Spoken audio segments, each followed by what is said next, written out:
जय भीम. नमस्कार मित्रांनो, डॉक्टर बाबासाहेब आंबेडकर प्रेरणादायी विचारमध्ये आपले सर्वांचे स्वागत आहे. डॉक्टर बाबासाहेब आंबेडकर हे भारतीय इतिहासातील एकमेव असे व्यक्तित्व होते जे कायदा, अर्थशास्त्र, समाजशास्त्र आणि शिक्षण या विविध क्षेत्रामध्ये पारंगत होते. त्यामुळे त्यांच्या शिक्षणाबद्दल अनेक दावे केले जातात. त्यापैकी एक प्रसिद्ध दावा म्हणजे डॉक्टर बाबासाहेब आंबेडकर यांनी 32 पदव्या मिळविल्या होत्या. हा दावा कितपत सत्य आहे, या दाव्याची पार्श्वभूमी काय आहे आणि हा दावा सर्वप्रथम कोणी मांडला, या लेखात या प्रश्नाची सविस्तर उत्तरे आहेत.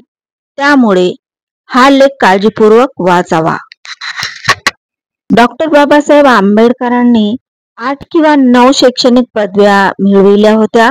अर्थशास्त्र व राज्यशास्त्र मुंबई विद्यापीठ 1912 पहिली पदवी, MA अर्थशास्त्र कोलंबिया विद्यापीठ 1915, MA दुसरी वेळ कोलंबिया विद्यापीठ 1916, PhD कोलंबिया अर्थशास्त्र PhD कोलंबिया विद्यापीठ 1917, London school, MSc of economics अर्थशास्त्र 1921, London school, DSSC of economics 1923 अर्थशास्त्र. 7वी पदवी आहे बार ॲट लॉ कायदा लंडन ग्रेज इन 1923. 8वी पदवी आहे LLD कोलंबिया मानंद विद्यापीठ 1952.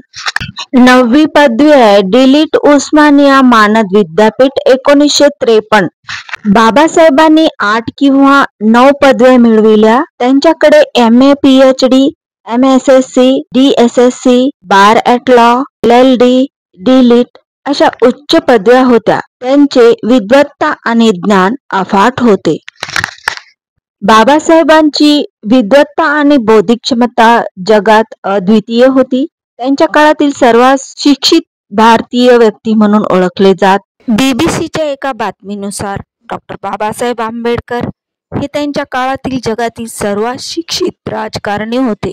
डॉक्टर बाबासाहेब आंबेडकर प्रेरणादायी विचार आपल्याला आवडत असतील तर या चॅनलला नक्कीच सबस्क्राईब, लाईक, कॉमेंट आणि व्हिडिओला जास्तीत जास्त शेअर करा. खाली बेल आयकॉनला प्रेस करा, कारण की येणाऱ्या व्हिडिओची नोटिफिकेशन आपल्याला सर्वात आधी मिळेल.